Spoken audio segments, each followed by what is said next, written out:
ndetse no kongererwa imbaraga n'ubushobozi bw'umubiri binyujijwe mu buryo bwa elegitoronike.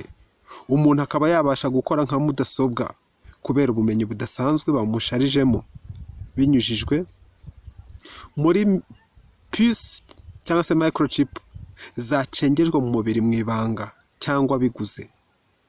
Ubushobozi mwimerere n'ubwenge mwimerere umuntu yabimanywe buzasimbuzwa ubwo azaba yinjijwemo ku buryo bwa puce elegitoronike, hasigare ari imashini muntu iyoborwa n'abanyabubasha.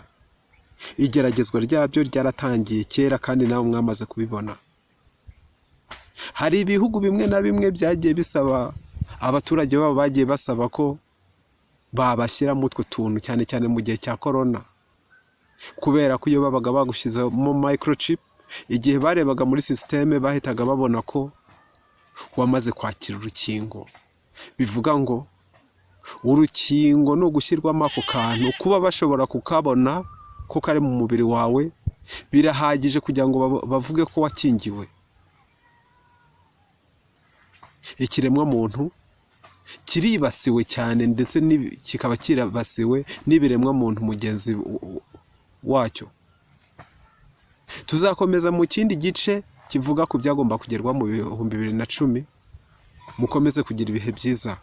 Mwari kumwe na Blessing Official TV.